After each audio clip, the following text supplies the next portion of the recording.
JPod est heureux de vous présenter Comment fonder un couple durable, une conférence de Patrick Petit-Ohaillon, issue de son nouveau livre Le couple à la rencontre de l'autre, aux éditions Lichman. Nous vous souhaitons une très agréable écoute. Merci à vous. Au cours des années 60-70, en France et en Europe, les modèles classiques de la famille et du couple ont évolué, ont été remis en question. Progressivement, c'était le diktat du plaisir individuel qui prenait la place. Tout pouvait être envisagé, tout pouvait être fait à partir du moment où cela correspondait à l'expression d'un désir individuel. Cette libéralisation des mœurs a un peu vieilli. Les jeunes ont pris de l'âge, mais une certaine forme de questionnement est restée. C'est ainsi que nous avons actuellement, par exemple, un philosophe comme Pascal Bruckner, qui intitule son ouvrage « Le paradoxe amoureux ». Et il s'explique. Comment l'amour qui attache peut-il s'accommoder de la liberté qui sépare? Et on veut obtenir les deux à la fois l'amour, à la fois la liberté. Et pour bon nombre de contemporains, il s'agit, à l'époque où l'individualisme est roi, d'obtenir tous les bienfaits de la vie de couple sans renoncer à un élément de cet individualisme et des bienfaits personnels qu'on peut avoir. C'est ainsi qu'un sociologue, François de Singly, en 2000, intitule son ouvrage « Libre ensemble, l'individualisme dans la vie commune ». Et il présente le paradoxe de l'individualisme contemporain qui conduit les adultes à rêver d'une vie qui cumule en même temps, et non successivement, des moments de solitude et des moments de communauté. D'une vie qui autorise à être ensemble tout en permettant à chacun d'être seul. Il y a donc dans la vie familiale aujourd'hui des moments où l'être s'exprime comme étant l'être avec, et à d'autres moments l'être seul. Mais cela dans la même période, non pas comme on était dans les périodes précédentes, seul lorsqu'on était célibataire et avec lorsqu'on était marié. C'est en étant marié qu'on a envie d'être à la fois avec et à la fois seul à des moments bien précis de cette période maritale. La libération des mœurs introduit une sorte de marchandisation de la relation amoureuse. On est en quelque sorte dans un contrat où il s'agit d'être satisfait ou séparé. Le mariage s'essaye, et si possible pas trop longtemps, parce qu'on peut être insatisfait rapidement et puis on se sépare. Et on voit bien que le nombre de divorces augmente, ou plus simplement qu'on ne passe plus par la case mariage, on vit ensemble, sans engagement, et on se sépare très rapidement également. Face à cette situation contemporaine, la communauté juive est face à une difficulté. D'un côté, on a un modèle traditionnel, cadré, avec une ambition, avec un idéal, et de l'autre côté, on a l'influence de la société contemporaine. Alors on garde la tradition pour la cérémonie, pour faire la fête, pour le mariage, mais après, au moment de la vie ensemble, face à la difficulté, face à la confrontation et face à la réalité de la vie au quotidien avec l'autre, on est dans la même situation que le français contemporain ou l'européen de manière générale. Il suffit de voir le niveau d'encombrement du service des divorces au consistoire et c'est à se demander si certaines années on ne pratique pas plus de divorces que de mariages. Donc on voit bien qu'on est dans une situation où l'adulte aujourd'hui, marié ou pas, est dans une perte de repères parce que la plupart des gens mariés aujourd'hui sont quand même sous l'influence de cette période autour des années 60-68, évidemment avec le paroxysme de mai 68, bien évidemment, mais c'est toute cette problématique-là. Face à ça, on a la question qu'on vous propose d'aborder ce soir. Face à cette situation, comment fonder un couple durable? Parce que d'une certaine façon, lorsqu'on s'engage dans le mariage, c'est pour durer. Mais qu'est-ce qu'il faut mettre en œuvre pour durer, alors que justement, au niveau de la société actuelle, on n'est pas là pour durer, puisqu'on est dans une sorte de mariage à l'essai. Pour essayer de structurer notre réflexion et de ne pas vous mettre simplement une liste de recommandations ou de recettes que nous n'avons pas, ce serait trop simple. Je vous propose de prendre un cadre conceptuel. Ce cadre conceptuel nous est proposé dans un tout autre contexte, par un enseignement dans la deuxième Mishnah du premier chapitre de Pirkei Avot. On nous dit « Al shlosha dvarim ha'olam omed » à la Torah, à la Avoda, ve'al gemilot chasadim. Le monde repose sur trois choses, on va traduire comme ça pour l'instant, sur la Torah, l'enseignement, le texte biblique, sur la Avoda, le service, du culte du temple à l'époque, on verra qu'on peut l'élargir, et sur la bienfaisance, sur la générosité. Pourquoi prendre ce cadre? Parce que d'une certaine façon, le couple, c'est un olam, c'est un monde en miniature. Si l'ensemble de l'humanité est créé dans le texte biblique à partir d'un couple premier, c'est que dans ce couple-là, il y a toute la puissance du monde et de l'humanité et de l'homme, partenaire potentiel d'Akadosh Baruch Hu. Comment ce monde-là, cette famille, ce couple, peut se fonder sur ces trois piliers et comment reprendre cet enseignement en le déclinant par rapport à la famille, par rapport au fondement sur lequel on va pouvoir s'appuyer. Petite remarque, avant de commencer vraiment le propos. Al shlosha dvarim, on nous parle de dvarim, sur trois choses. Mais dvarim, ce sont aussi des paroles, sur trois paroles. Parce que ces piliers-là demandent à ce qu'on en parle. Parce que le dialogue va être l'un des éléments constitutifs de la relation dans le cadre du couple, comme c'est un élément constitutif de la relation dans toute relation humaine. Donc c'est bien sur ces trois paroles, sur ces trois concepts qui attendent qu'on parle sur eux, qu'on va pouvoir essayer de trouver des pistes sur lesquelles fonder un couple. Nous n'avons pas de recette. Nous allons vous présenter des axes relationnels forts qui devraient nous permettre de faire en sorte que la relation à l'intérieur du couple puisse se construire, se développer et s'installer dans une durée sans pour autant être sclérosé par l'habitude.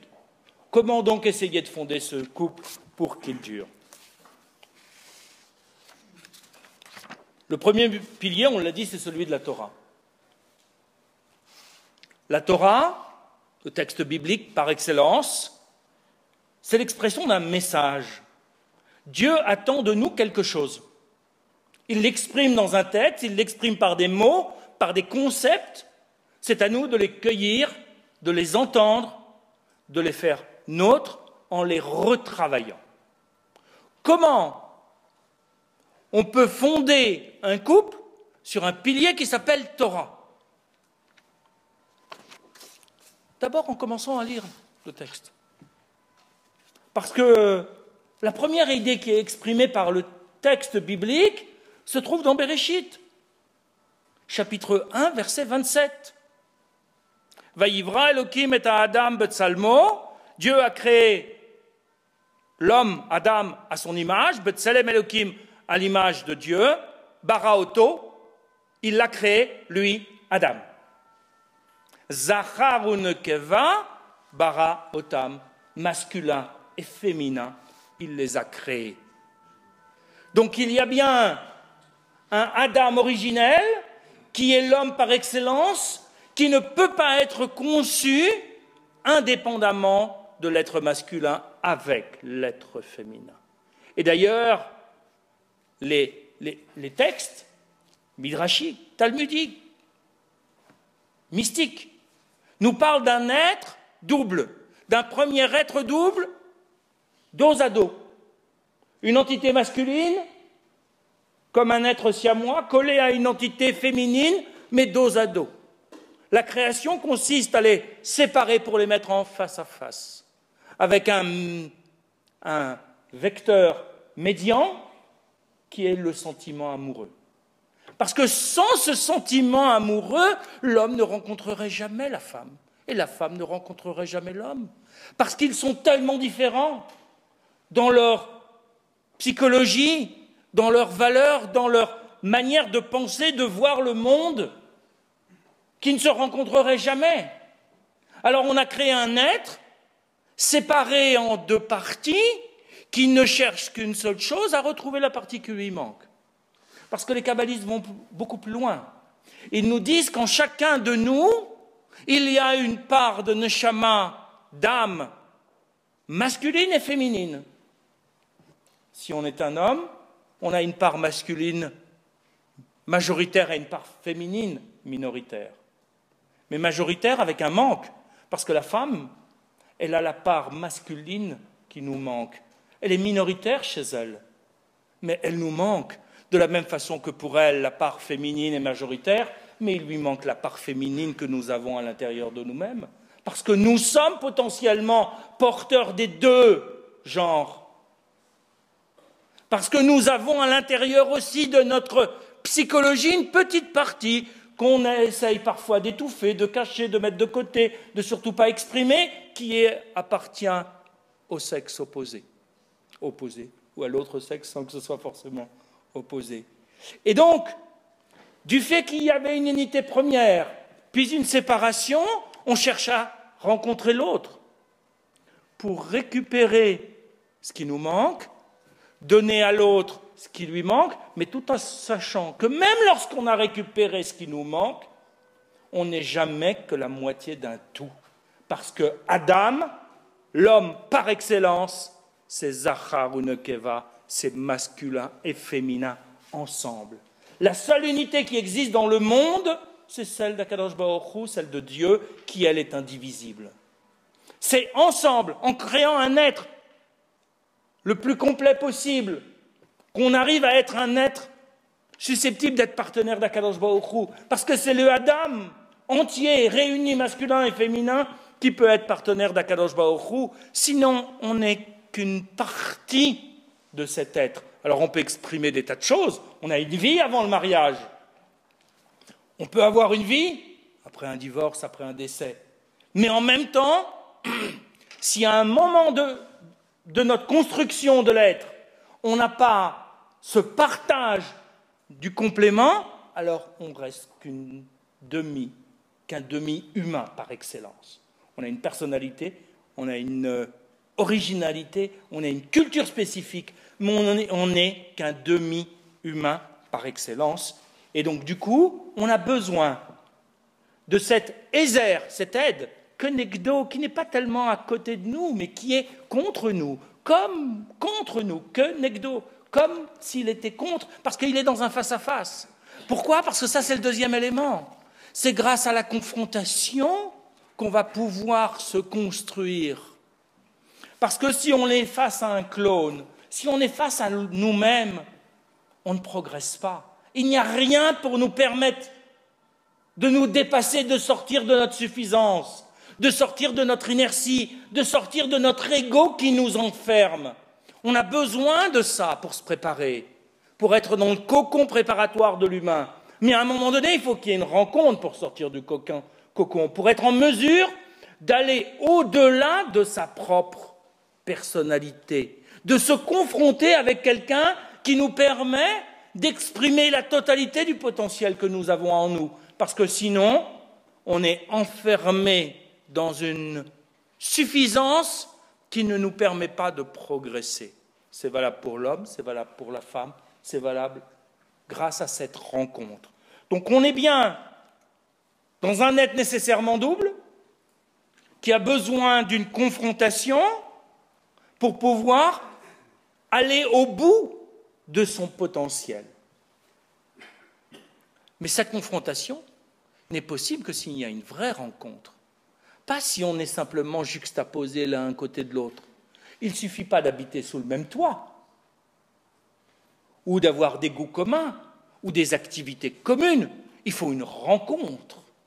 Or, qui dit rencontre, dit qu'il y a une première étape qui s'appelle le détachement de soi.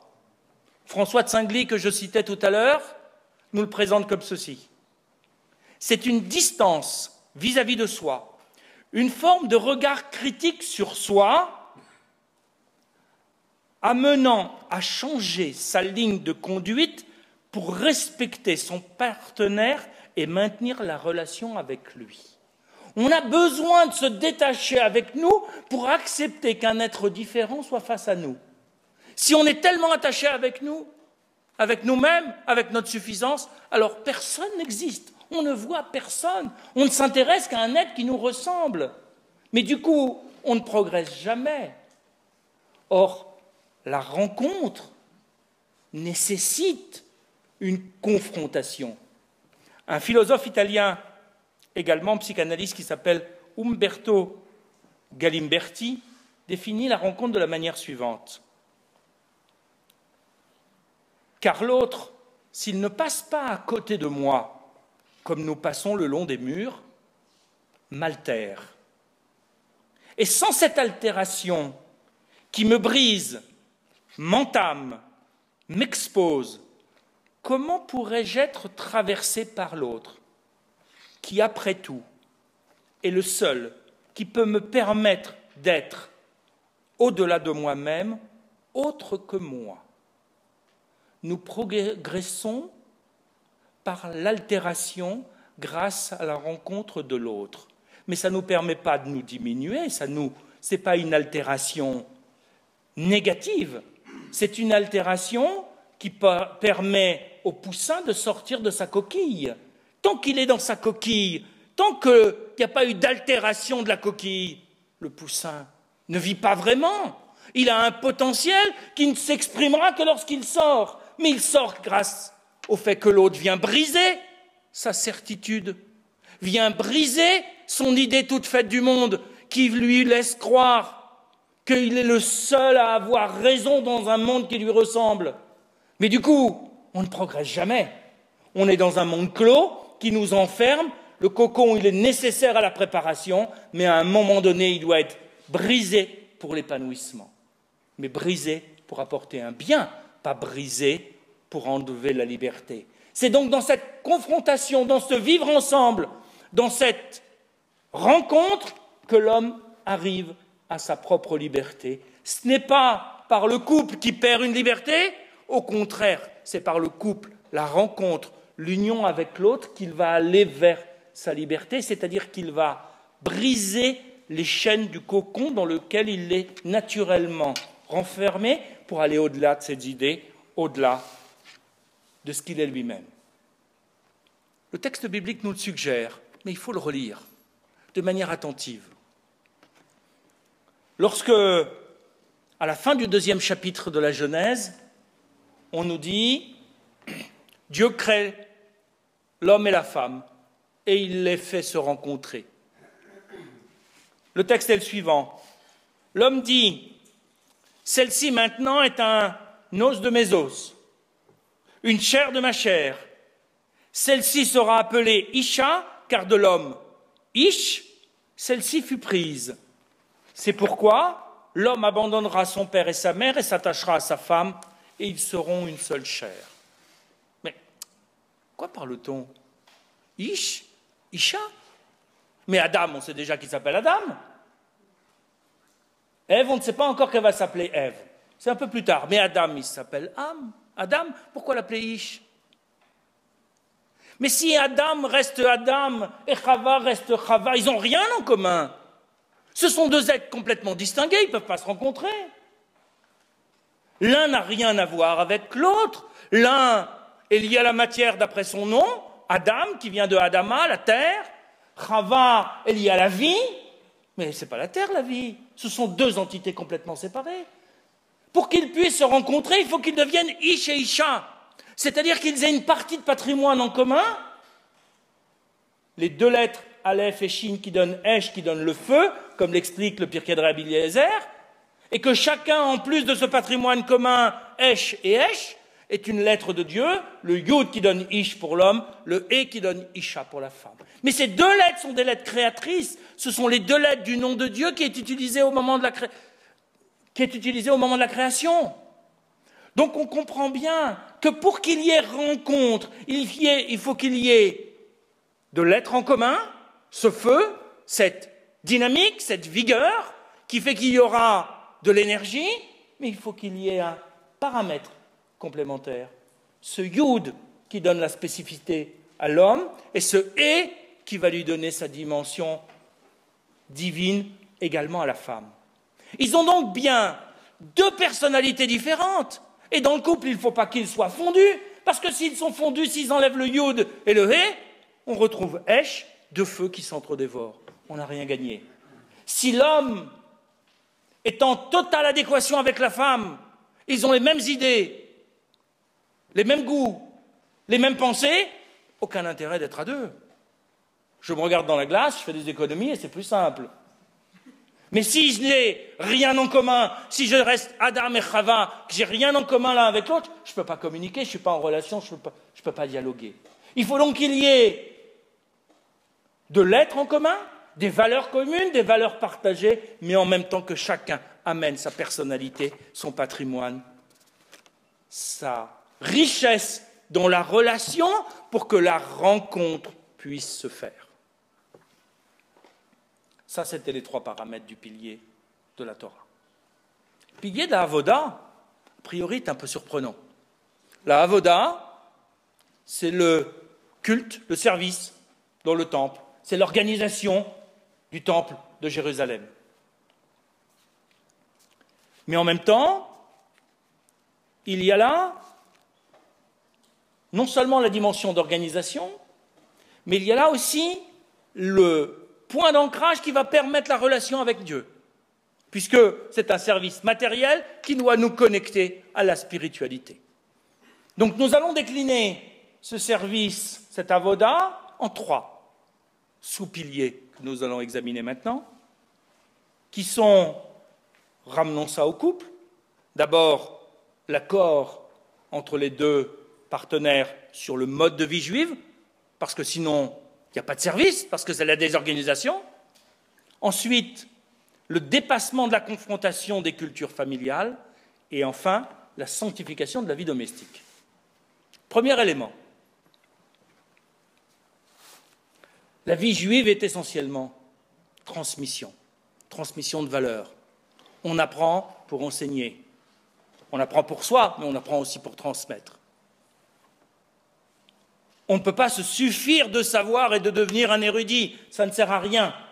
Il y a cette dimension de transmission, mais pour qu'il puisse y avoir transmission dans le couple, il faut qu'il y ait un accord, il faut qu'il y ait dialogue, il faut qu'il y ait échange, il faut qu'il y ait décision partagée sur ce qu'on va décider de transmettre aux enfants, sur ce qu'on va décider qui va être la base du judaïsme vécu dans notre foyer. Peu importe le niveau de pratique ici. L'important, c'est qu'il y ait un accord, qu'il n'y ait pas un qui impose à l'autre, parce que sinon la transmission se fait mal. Vaut mieux inscrire une progression dans le temps, plutôt que de faire passer quelqu'un d'un extrême à un autre, alors qu'il ne va pas l'assimiler, il va le vivre comme une contrainte, et à la première confrontation, à la première dispute, c'est la vie juive qui est brisée. Parce que c'était juste par soumission, par acceptation, pour avoir la tranquillité, parce que, admettons, ça lui faisait plaisir, mais est-ce que ça me fait plaisir à moi? Or, si ça ne me fait pas plaisir, si je ne fais les choses que pour faire plaisir à l'autre, à un moment donné, j'envoie tout balader parce que je n'ai pas envie de lui faire plaisir 24 heures sur 24, 365 jours sur 365 pendant 60 ans. Donc forcément, il y a un moment où ça craque, et ce n'est pas grave, et on y reviendra. Mais en même temps, ça veut dire qu'il doit y avoir là un échange nécessaire, une union qui se fait aussi dans les choix éducatifs, choix de vie juive, choix de tous les instants, échange, études partagées, progression partagée, de manière à ce que chacun ensuite évolue en fonction de sa personnalité. Mais si on ne marche pas dans le même sens, on risque de ne pas se rencontrer. Si l'un court alors que l'autre est à la traîne, on risque de se perdre en route aussi. Il faut savoir marcher avec l'autre. Les uns vont marcher un peu plus vite, les autres un peu moins vite. Et puis la fois d'après, ça va être l'inverse. Parce que ce n'est pas monolithique, ce n'est pas défini une fois pour toutes. Mais en même temps, s'il n'y a pas en permanence de dialogue en se disant « moi je suis là où tu es, où tu en es toi de ta progression », et est-ce qu'on a encore le dialogue, on risque de se perdre et le couple ne pourra pas durer. Parce que, en se perdant, on va aussi générer un conflit dans la transmission avec les enfants. Et les enfants vont se retrouver assis entre deux chaises. Faut-il faire comme papa? Faut-il faire comme maman? Ou faut-il faire rien du tout, parce qu'on en a marre des deux qui se disputent? Faut-il choisir une troisième voie? Il y a là la nécessité d'un partage pour que la avoda, le service qu'on est en train de faire, l'organisation de la famille qu'on est en train de construire, soit le plus cohérente possible. La cohérence parfaite n'existe pas. Ne soyons pas utopistes. Mais essayons d'éviter le grand écart. C'est inconfortable au long cours. On peut faire un écart dans un sens, un écart dans l'autre, à un moment ou un autre, mais il ne faut pas se perdre de vue. Le deuxième élément qui est tout proche de celui-là, c'est ce qu'on appelle le choc des cultures. Je ne suis pas en train de faire de la théorie politique entre les civilisations, mais en même temps, le choc des cultures dans la famille ne se passe pas dans le bureau, il se passe dans la cuisine, il se passe dans la salle de bain, il se passe dans toutes les pièces communes. On n'a pas la même manière de faire. Pourquoi? Parce qu'on n'a pas été élevé dans les mêmes familles. Et ce qui est une vérité chez moi n'est pas forcément une vérité chez l'autre. C'est pas mieux, c'est pas moins bien, c'est différent. Si dans ce choc des cultures, dans cette rencontre permanente, dans la manière de ranger le linge, de repasser, d'utiliser le tube de dentifrice, on a des manières différentes, eh bien c'est pas grave. Il n'y a pas de décret divin ou de décret humain qui décide que ça, c'est la bonne voie et ça, c'est la mauvaise voie. Il y a une manière de faire qui a sa logique, qui a son histoire, et puis qui a son ancrage affectif chez nous. Donc ça ne sert à rien de convaincre l'autre que la manière qu'il a, lui, est moins bonne que la mienne. Ce qui est important, c'est de comprendre que ma manière, elle a un sens, elle a une justification, et la sienne aussi. Et ce choc des cultures doit aller vers un respect de la manière différente qu'a l'autre de faire. Pour les sociologues, il y a 3 attitudes face à ces conflits. La première, c'est écouter son partenaire lorsqu'il proteste pour quelque chose qu'on lui aurait imposé et en prendre conscience et ne peut-être pas continuer à lui imposer. Entendre que pour lui, c'est une épreuve d'avoir à faire comme moi j'ai envie de faire, parce que j'ai toujours fait comme ça, parce que mon père et ma mère faisaient comme ça, et mes arrière-grands-pères, etc. Deuxième manière de faire, c'est d'accepter que son partenaire ne fasse pas comme soi, sans lui demander de se soumettre à son système de préférence. Parce qu'il a le droit d'avoir un système différent. C'est à nous d'accepter et de tolérer qu'il fasse différemment. Troisième approche, c'est d'élaborer à deux un projet commun et d'essayer de déplacer la problématique sur autre chose qu'on n'a peut-être pas l'habitude de faire et qu'on va décider ensemble de faire autrement pour essayer de faire en sorte que ces chocs qui ont l'air de rien du tout, mais qui peuvent empoisonner la vie au quotidien, soient dépassés, soient dédramatisés, parce que franchement, ça n'a pas beaucoup d'importance. Quelle est la valeur rationnelle de ces habitudes? Aucune. Ce sont des habitudes. C'est un attachement affectif. Mais en même temps, ce n'est pas une valeur fondamentale dans le couple. Il faut toujours se souvenir, dans ce cadre-là, de l'enseignement de Rabbi Eliezer, toujours dans les Pirkei Avot, que l'honneur de ton prochain te soit aussi précieux que le tien. Le prochain, ça peut être la femme, ça peut être le mari. Ça veut dire qu'il n'est pas toujours judicieux d'avoir raison. Il faut parfois accepter d'avoir tort, c'est-à-dire de reconnaître que l'autre peut avoir raison, ou de lui laisser avoir raison si on pense que d'affirmer sa certitude, ça va rompre notre relation. Vaut mieux parfois accepter d'avoir tort plutôt que de faire honte à l'autre en voulant lui imposer « c'est moi qui gagne ». On ne gagne rien. On gagne d'être responsable de la rupture. C'est tout ce qu'on a gagné. Alors que si on accepte d'avoir tort de temps en temps, même si on est persuadé intérieurement d'avoir raison, on lui sauve la face. Et ça vaut plus que de fait d'avoir tort ou raison. C'est d'avoir respecté le kavod, l'honneur, le visage, la personnalité de son partenaire. C'est valable vis-à-vis du prochain, à plus forte raison dans la notion, dans le couple. Troisième dimension dans cette avoda, ce que j'ai appelé la sanctification du quotidien.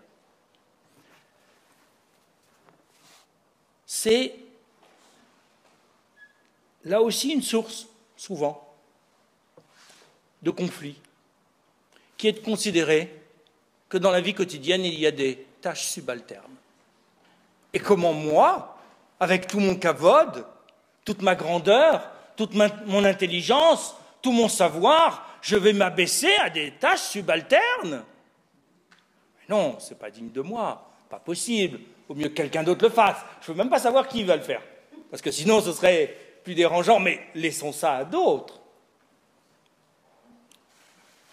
Or, transposons dans la vie juive. Toujours les Pirkei Avot nous disent Lo hamidrash haikar el ha'maaseh. Ce n'est pas l'étude qui est l'essentiel, c'est l'action. Or, si on y réfléchit bien,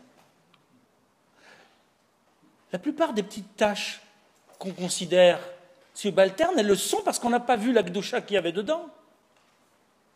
Mais lorsqu'il s'agit de passer la serpillière à 11h du soir, le jeudi soir, pour préparer Shabbat, c'est une tâche subalterne ou c'est une mitzvah de préparer le Shabbat?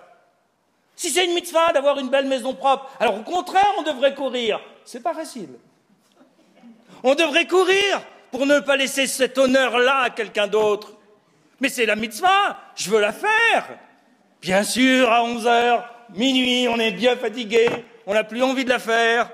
Mais en même temps, ça fait partie de la préparation de la maison pour Shabbat. Comment on va, demain, faire en sorte que la maison soit en fête alors qu'on aura un parterre immonde? Simplement ça, on va dire.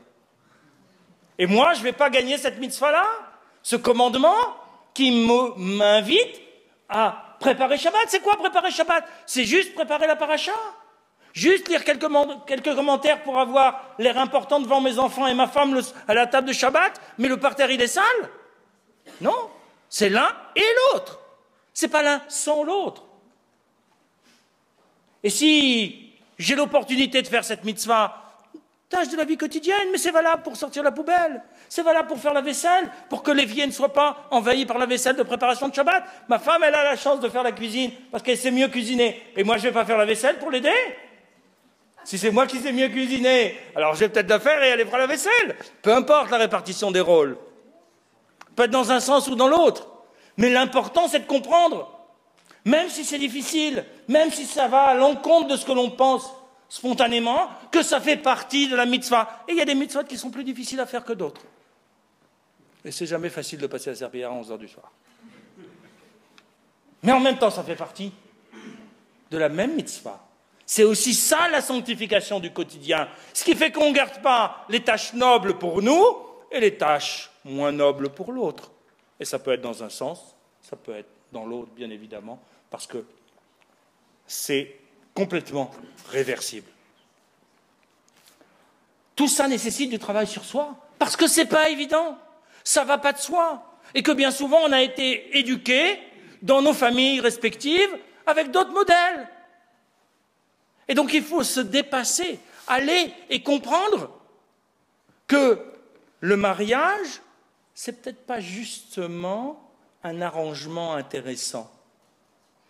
Et c'est là qu'on va arriver au troisième pilier. C'est quoi ce pilier de Gmilut Chasadim, de la bienfaisance? Qu'est-ce que ça vient faire dans le mariage, cette histoire-là? Déjà, la Avoda, ce n'était pas évident, mais Gmilut Chasadim, qu'est-ce que ça vient faire là? Gmilut Chasadim, c'est transformer dans un mode de comportement le souci de l'autre. Je vais lui donner de l'argent s'il est pauvre, je vais aller le visiter s'il est malade. Au pire, je vais aller m'occuper de son enterrement s'il n'est plus de ce monde. C'est donner à l'autre sans attendre qu'il nous rende. Le pauvre, il ne va pas me rendre quelque chose. Il va peut-être me donner un peu de considération parce que je vais avoir l'impression d'avoir fait une bonne action en lui donnant quelque chose. Mais en réalité, il ne me rend pas grand-chose, je me donne à moi-même. Comment ces éléments-là, qui sont là pour faire en sorte que dans ma relation à l'autre, je sois dans une relation de générosité, je vais pouvoir construire un couple durable. 3 sous-parties encore. Première partie, le respect de l'être de l'autre. Deuxième, le respect du corps de l'autre. Troisième dimension, le don dans le couple. Le respect de l'être de l'autre, c'est de considérer que si je suis dans une relation de couple, le respect devrait aller de soi. Mais ce n'est pas si simple. Ce n'est pas parce qu'on aime l'autre qu'on a épousé qu'on le respecte forcément. Parce qu'il y a des moments difficiles dans la vie. Et qu'on risque, pour une contrariété, d'oublier l'amour qu'on avait pour lui, et du coup nous mettre dans une situation de manque de respect. On le voit, ça mène souvent à des divorces, mais ça passe par la grossièreté, des insultes, au pire, Dieu nous en préserve, de la violence. Mais ça commence par les mots, pas forcément par les gestes. Le fait d'avoir simplement une remarque désobligeante vis-à-vis de l'autre, ça lui manquait de respect. Mais pourquoi? Il est quoi dans ce couple? Il n'est pas à mon service. Il est là pour une histoire à construire avec moi. Je le respecte, il me respecte. C'est en se respectant mutuellement, y compris dans la cuisine, dans la salle de bain, dans les endroits les plus intimes, c'est en le respectant en permanence que j'ai en face de moi un vrai partenaire qui a quelque chose à m'apporter. Mais si je le dénigre, si je l'insulte, si je l'humilie, j'ai quoi face à moi? Un être atteint, et il va m'apporter quoi? Qu'est-ce que je fais vis-à-vis de lui? Je fais un abus de pouvoir? Je ne suis plus dans une relation qui peut durer. Je suis dans une relation qui se brise en permanence.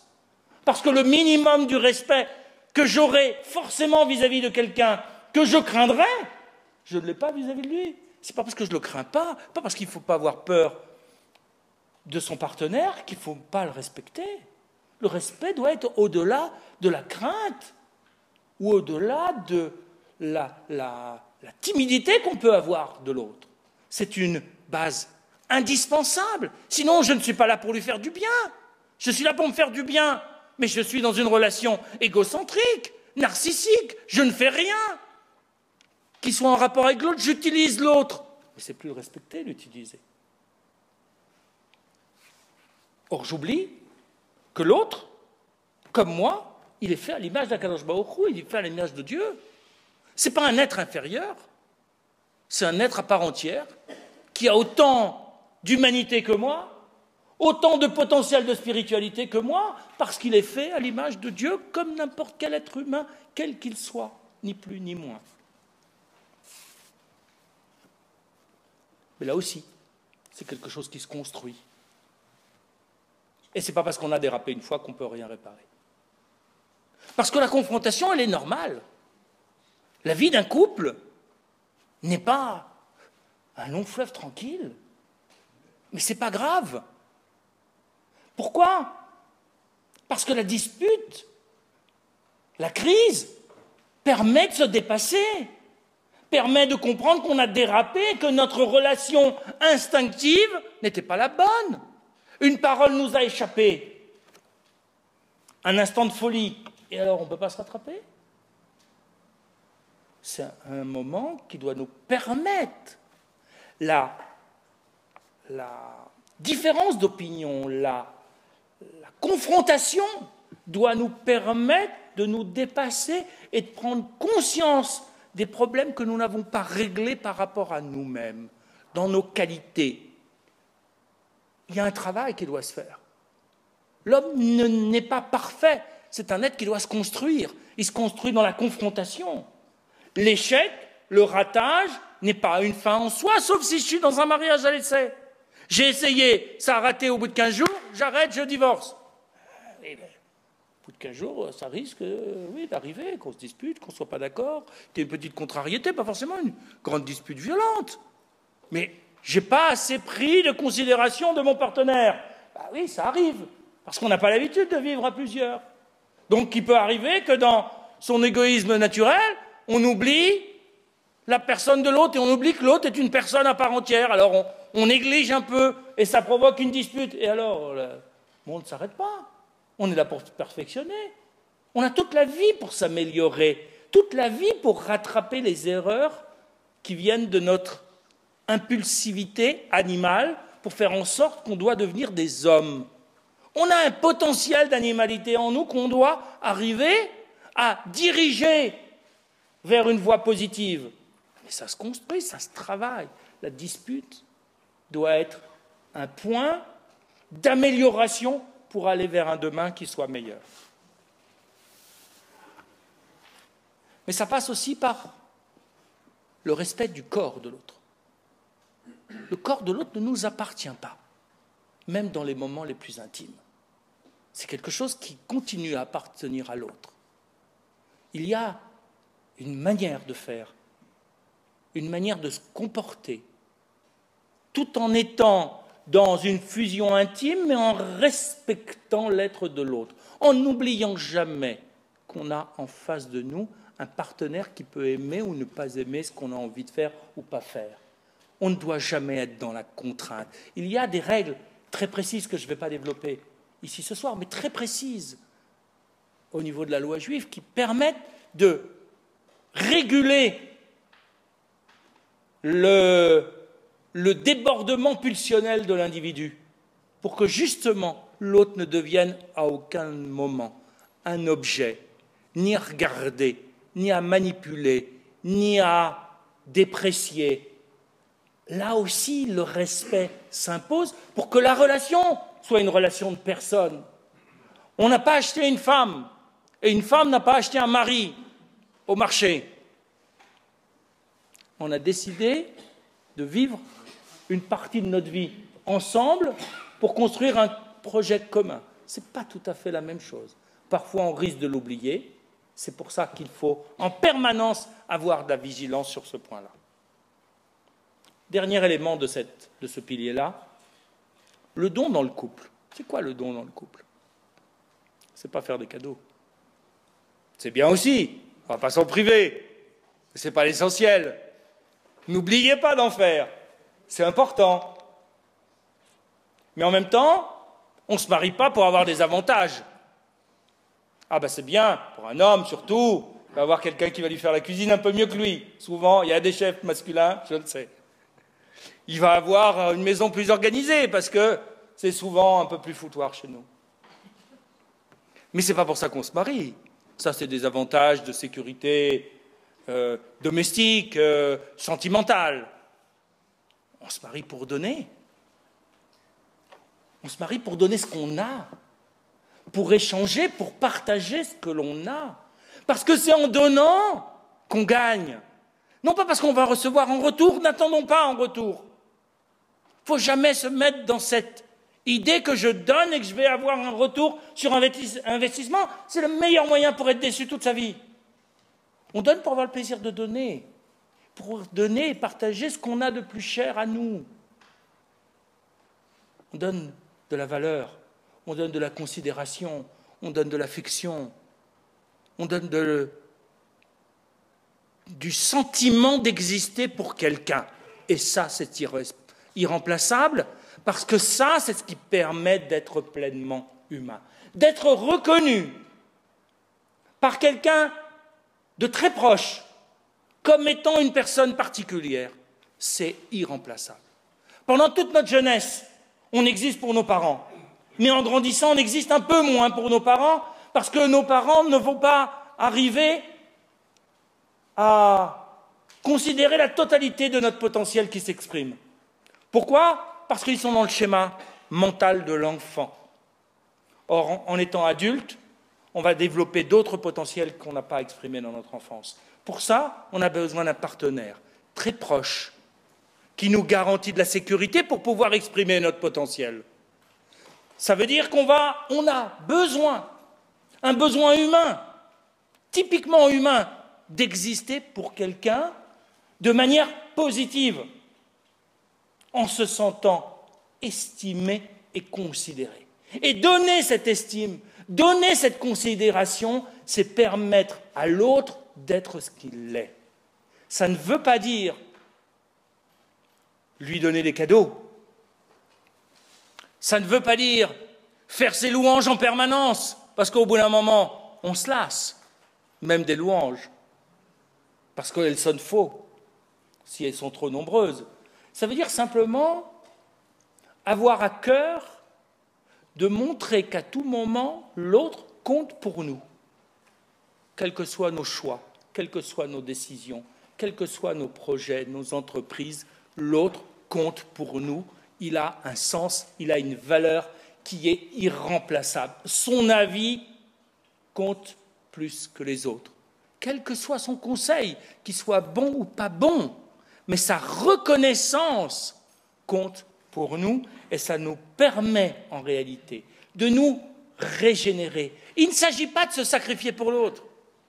Le sacrifice ne mène à rien parce que lorsque le sacrifice est trop important, il ne peut jamais être rendu à l'équivalent dans l'autre sens. Donc il ne s'agit pas de se sacrifier, il s'agit d'exister pour l'autre, de faire en sorte qu'on continue à se développer et à exister pour l'autre, parce que si je me sacrifie, je n'existerai plus. Or, ce qui compte, c'est mon être face au sien et le sien face au mien, parce que c'est dans cette confrontation qu'on avance ensemble, qu'on se construit, qu'en permanence on est dans une démarche de progression et d'expression d'une nouvelle facette de notre identité. On a là brossé, rapidement, forcément, 9 piliers fondamentaux. Les uns sont plus du côté de la sphère de la Torah, puisqu'il s'agissait de comprendre ce que c'était que la valeur du couple, la nécessité d'être à deux, et comment on rentrait dans la rencontre avec l'autre, en sortant un peu de soi-même, sans s'abandonner complètement. L'autre, il était dans le pilier de la avoda, du service, de ce qu'on fait ensemble, de l'organisation de notre monde ensemble.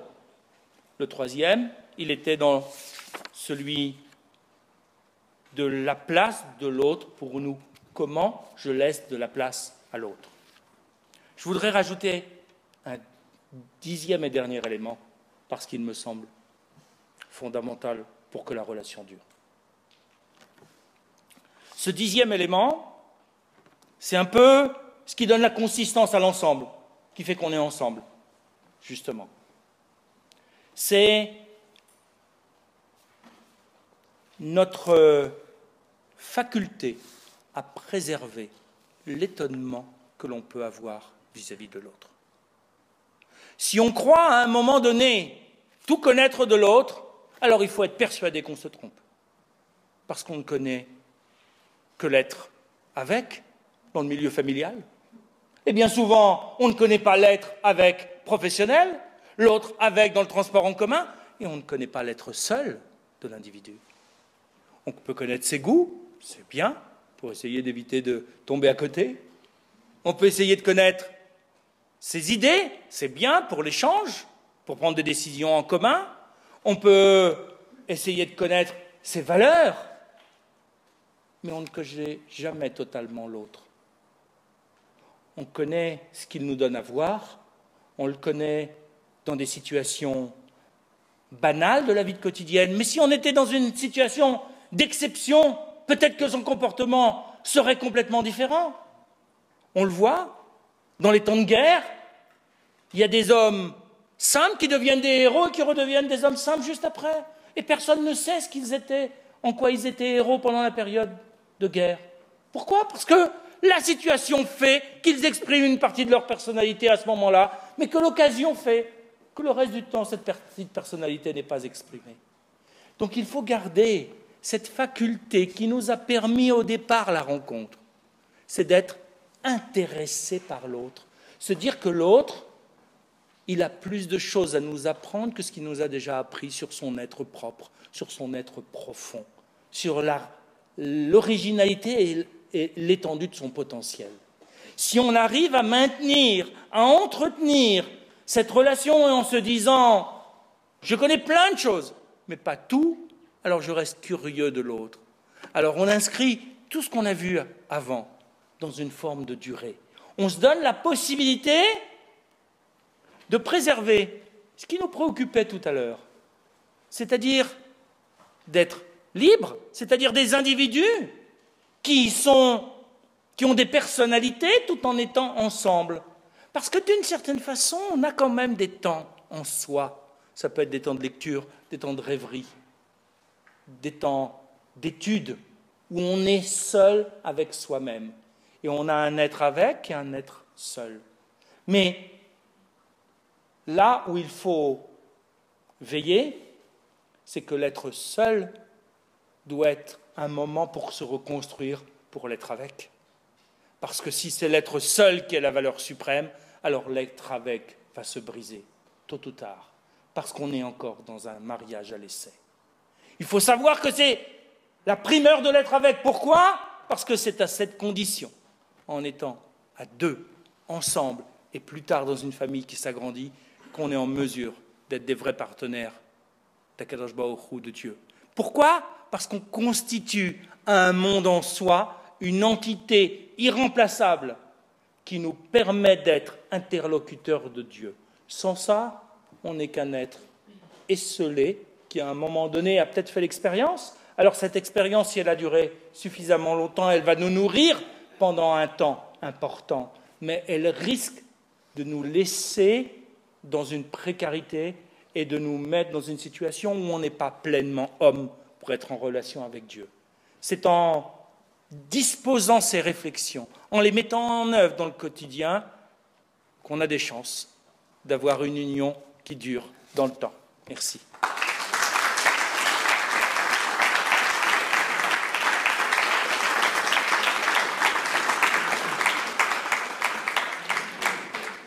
Bien sûr, si vous avez des questions, on peut échanger encore quelques minutes. Mais vous n'êtes pas obligé d'avoir des questions tout de suite. J'ai une question. À un moment, tu as parlé de transmission, que le couple avait un rôle de transmission, et que pour que cette transmission se passe correctement et se passe bien, il fallait qu'il y ait un accord dans le couple. Alors, est-ce qu'on fait des situations qu'on voit régulièrement, où on voit des enfants qui semblent évoluer dans le bon sens, je parle de la vie juive, alors que les parents ne sont pas du tout dans cette vie juive. On voit de plus en plus. Est-ce que c'est un échec de la transmission, ou est-ce que la transmission a été mieux faite peut-être par d'autres, par les enseignants ou par Par des rats ou par des amis ou par des... Regardez, il y a dans la transmission deux niveaux essentiels. Il y a ce qu'on dit, ce qu'on recommande, donc ce que l'on va transmettre de manière active, mais ce n'est pas forcément ce qui va durer le plus. Et il y a les valeurs qu'on transmet de manière passive, en existant, en faisant des petites choses anodines pour nous et qui vont germer et devenir des choses importantes pour nos enfants par la suite. Il ne faut jamais oublier que c'est cette transmission passive, cette manière d'être père et mère qui constitue le vrai terreau de construction. Le verbal, c'est ce qui accompagne cette transmission-là. Et c'est nécessaire, et c'est bien.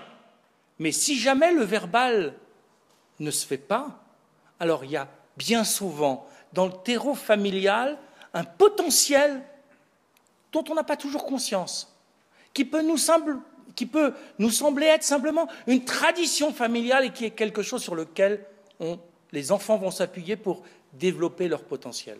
Ensuite, n'oublions pas une chose essentielle.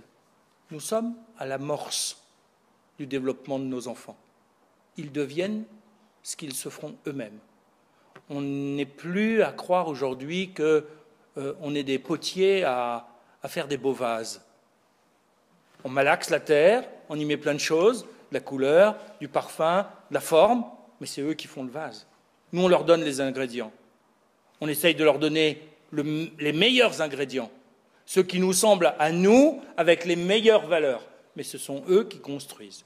Nous, on transmet un patrimoine et un potentiel, mais certains ne le développeront pas, d'autres le développeront.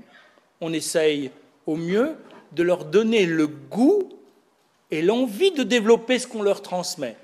Ça ne veut pas dire qu'il ne faut pas transmettre de manière verbale, mais il ne faut jamais oublier que si le verbal n'est pas en accord avec nos actes, alors là, il faut parfois mieux se taire que de parler.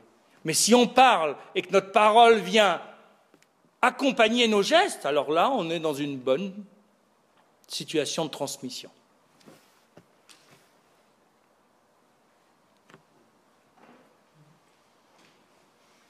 Bon, je voulais simplement vous dire que donc, vous pouvez maintenant acheter les livres et avoir une dédicace, mais également vous inscrire au prochain cours. Donc, le tarif, c'est une conférence pour 10 € et les 4 pour 35 €. Voilà, ça va se passer de ce côté-là. Merci à tous. Merci à vous. JPod, le podcast de la communauté juive. Les nouveaux cours de Rav, accessibles gratuitement sur le site jpod.fr et sur iTunes chaque semaine. Paracha de la semaine, règles de Torah, fêtes juives, cours de pensée juive, jpod.fr, le premier bêta midrash online.